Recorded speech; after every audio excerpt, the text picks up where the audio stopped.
I'm Holly. This is my partner Jill. We're Ghost Ride Tours, and we're going to be taking you on a very special tour of our St. Louis Public Library. It's in downtown St. Louis, and we're going to tell you some of the history and some of the haunted stories too. This is the Great Hall, and as you can see, it's got beautiful gilded ceiling, but the most interesting thing about it is the ghost of Mrs. Dowdy. Mrs. Dowdy was a cataloger here at the public library, and Mrs. Dowdy to this day can be heard in the public library, and we're going to take you to a few places and show you where Mrs. Dowdy is said to be seen and heard. They say her apparition is a woman in her middle age.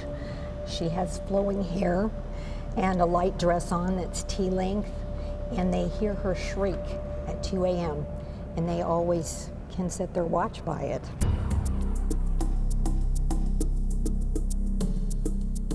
A new employee last summer who had come into the library, and they were talking one day, and the woman said to Shirley, she said, "I heard the strangest thing over by the ladies' bathroom." She says, and Shirley says, "You heard somebody crying?" And she goes, "How did you know?"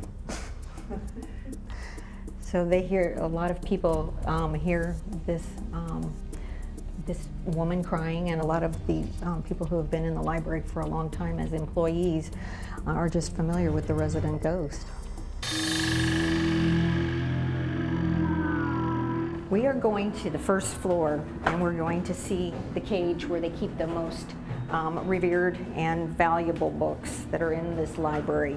Downstairs there's lots of hauntings. When you're down there you can hear people like in a board meeting or in another meeting talking down in that area. And you can hear like a big box being drugged behind you.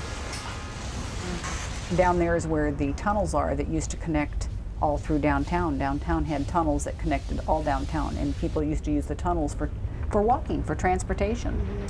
Actually, the hub of those tunnels is under Soldiers Memorial, which is 2 blocks over. There are tunnels going to all of the city buildings. They come here into the library. They go over to City Hall and to the jail and to some of the other Post city office buildings. And in fact, Gerald said that he was down there, and the lights went out. And it was so pitch black down there that they couldn't even see their hands in front of their faces. And it took them a while to get their lights back on. But when they did, he said, "You can believe we got out of there really fast."